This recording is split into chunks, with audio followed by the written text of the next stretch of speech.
मुरलीधर मोहोळजी, राज्याचे सहकार मंत्री श्री बाबासाहेब पाटीलजी, लोकनेते रामशेठ ठाकूरजी, सन्माननीय आमदार श्रीमती मंदाताई म्हात्रे, महेशजी बालडी, प्रशांतजी ठाकूर, जिल्हा परिषदेचे अध्यक्ष श्री मंगेश वाकडीकर, श्री अविनाश कोळी, जयंत मेहता, अतुल पाटील, प्रधान सचिव प्रवीण दराडे, सौरभ राव, अश्विन मुदगल, राजेश नार्वेकर, अभिजित बांगर, दीपक तावरे, कैलास शिंदे, मंगेश चितळे, या ठिकाणी पोलीस विभाग, जिल्हा प्रशासन आणि विविध विभागांचे सर्व उपस्थित अधिकारी आणि उपस्थित सर्व भगिनी आणि बंधूंनो, आज अतिशय आनंदाची गोष्ट आहे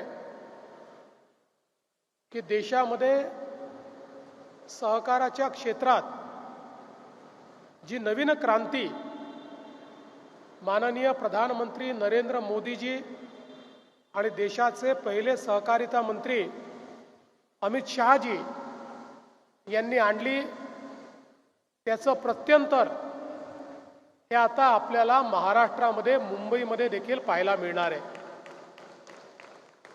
भारत टॅक्सीच्या माध्यमातून एक अतिशय चांगला आणि नवीन उपक्रम संपूर्ण देशात सुरू झाला. पहिल्यांदा दिल्लीमध्ये, मग गुजरातमध्ये आणि आता महाराष्ट्रामध्ये आजपासनं या उपक्रमाची सुरुवात होते आहे. आपल्या सहकारिता मंत्र्यांनी अमितभाई शहांनी देशाच्या सहकारामध्ये नवनवीन उपक्रम सुरू केले आणि आत्ताच मुरली अण्णांनी सांगितलं, गावातल्या सोसायटीपासनं तर वेगवेगळ्या सहकारी संस्थांना मजबूत करायचं, पारदर्शी करायचं, त्यांच्याकरता व्यवसायाचे नवीन मॉडेल तयार करायचे आणि सहकारातनं रोजगार आणि रोजगारातून समृद्धी अशा पद्धतीचं एक नवीन मॉडेल आपल्या देशामध्ये सुरू झालं. आणि त्यातलाच एक महत्त्वाचा भाग म्हणजे भारत टॅक्सी. सहकाराच्या क्षेत्रामध्ये वाहतुकीकरता सहकारी संस्था तयार करून आज ज्यावेळी आपण पाहतो की जगामध्ये परिवहनाच्या क्षेत्रामध्ये ॲग्रिगेटर्स ही संकल्पना दृढ झाली. ओला असेल, उबेर असेल, वेगवेगळ्या प्रकारच्या ॲग्रिगेटर्सनी आणि ॲग्रिगेटर प्लॅटफॉर्म्सनी एक प्रकारे सामान्य माणसाला परिवहनाच्या क्षेत्रामध्ये सोप्या पद्धतीनं यात्रा करता आली पाहिजे, आपल्या गंतव्यस्थानापर्यंत जाता आलं पाहिजे, या दृष्टीने अतिशय चांगलं काम केलं. आणि आज आपण पाहतोय की लोक देखील एका ॲपच्या माध्यमातून पाहिजे त्यावेळी आपली गाडी बुक करतात, पाहिजे त्या ठिकाणी पोहोचतात. मोठ्या प्रमाणात एक निश्चितता ही परिवहनाच्या क्षेत्रात यामुळे आली. एक काळ आपण असाही बघितला की ज्यावेळी अनेक वेळा परिवहन करणारे जे वेगवेगळे घटक होते त्यांच्याशी रेल्वे स्टेशन असेल, बस स्टँड असेल, एअरपोर्ट असेल, भांडणं व्हायची, पोलिसांना त्या ठिकाणी इंटरव्हेन्शन करावं लागायचं.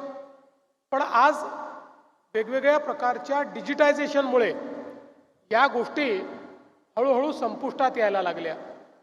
पण त्याचवेळी काही नवीन पद्धती सुरू झाल्या. मग सर्च प्राइसिंग सारखी गोष्ट असेल, अशा प्रकारचा पाऊस आला की मोठ्या प्रमाणात टॅक्सीचे भाडे वाढवून टाकायचे. एखादा सणासुदीची वेळ असेल तर सर्च प्राइसिंग करायचं. अशा अनेक गोष्टी त्या ठिकाणी आल्या. आणि हे सर्च प्राइसिंग केल्यानंतर त्याचा फायदा हा कधी टॅक्सी ड्रायव्हरला मिळाला नाही. तो फायदा हा ॲग्रिगेटरलाच मिळाला. आणि म्हणून एक प्रकारे या सगळ्या चांगल्या प्रकारातनंही काही वाईट प्रकार जन्माला यायला लागले. दुसरीकडे झालेला फायदा हा टॅक्सी चालकांना मिळत नाही. मोठ्या प्रमाणात टॅक्सी चालकांना या सगळ्या ॲपवर राहण्याकरता पैसा देखील द्यावा लागतो. त्यांच्या कमाईतला मोठा भाग त्याच्यामध्ये जातो. अशा अनेक गोष्टी या लक्षात घेतल्यानंतर एक नवीन मॉडेल हे या देशामध्ये भारत टॅक्सीच्या माध्यमातून तयार झालं की ज्याच्यामध्ये टॅक्सी चालक हे केवळ चालक नाही, ते मालकही आहेत आणि ते या सहकारी संस्थेचे शेअर होल्डर देखील आहेत. झालेला नफा हा डिव्हिडंडच्या रूपाने त्यांना देखील ट्रान्सफर होतोय. आणि दुसरं, कुठल्याही प्रकारचं सर्च प्राइसिंग याच्यामध्ये नाही, कुठल्याही प्रकारे हिडन कॉस्ट याच्यामध्ये नाही. सगळ्या पद्धतीनं एक असं मॉडेल की ज्याच्यामध्ये डेली सर्व्हिस चार्जेस एवढ्या एका छोट्याशा अमाऊंटवर या ठिकाणी सगळी सेवा दिली जाते.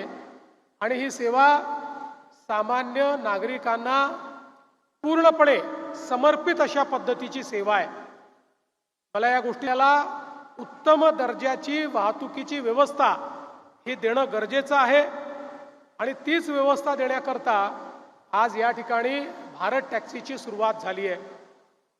मला याही गोष्टीचा आनंद आहे. आज वेगवेगळे जे करार केले त्यातला एक करार मला लक्षणीय वाटतो आणि तो करार म्हणजे स्वर्गीय दिबा पाटील सहकारी वाहतूक संघासोबत झालेला करार. हा करार या एअरपोर्टच्या परिसरात राहणारे जे भूमिपुत्र आहेत अशा 3 ते 4 हजार भूमिपुत्रांना बँकेच्या माध्यमातून कर्ज देऊन टॅक्सी द्यायची आणि त्यांना या प्लॅटफॉर्मवर आणून भारत टॅक्सीच्या माध्यमातून इथल्या भूमिपुत्रांना ज्यांच्याकरता स्वर्गीय दिबा पाटलांनी लढा दिला त्यांना रोजगार देण्याचा आज करार या ठिकाणी करण्यात आलेला आहे. आणि म्हणून मी याबद्दल अतिशय मनापासून आनंद व्यक्त करतो. आणि मला विश्वास आहे आपल्याला सुरक्षित अशा प्रकारची वाहतूक व्यवस्था द्यायची आहे. भारत टॅक्सीच्या माध्यमातून सुरक्षिततेचे वेगवेगळे जे मानक आहेत ते देखील या ठिकाणी करण्यात आलेले आहेत. पुढच्या काळात अधिक सुरक्षित अशा प्रकारचा प्रवास, कुठल्याही प्रकारे ग्राहकांना त्रास होणार नाही असा प्रवास, कोणी मुजोरी करणार नाही असा प्रवास, महिलांना सुरक्षित वाटेल असा प्रवास या भारत टॅक्सीच्या माध्यमातून या ठिकाणी होईल. आणि मुंबईमध्ये येणारा कुठलाही व्यक्ती निर्धास्तपणे उतरल्यानंतर भारत टॅक्सी बुक केलेली आहे, मला चिंता करण्याची आवश्यकता नाही, अशा मानसिकतेत या ठिकाणी येईल हा विश्वास मला वाटतो.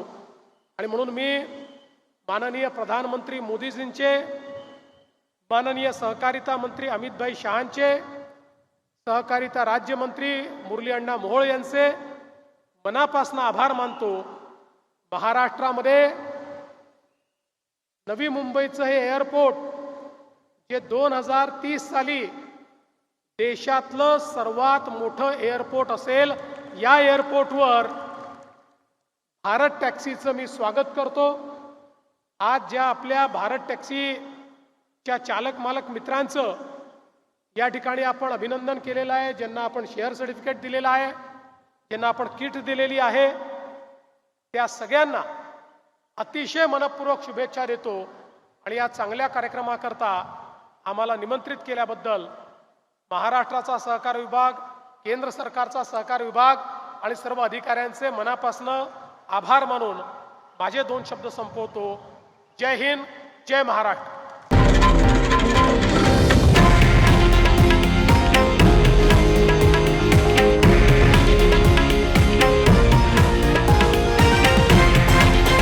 हे आहे देशातील नंबर 1 न्यूज नेटवर्क आणि आपण पाहत आहात TV9 मराठी, एकमेव.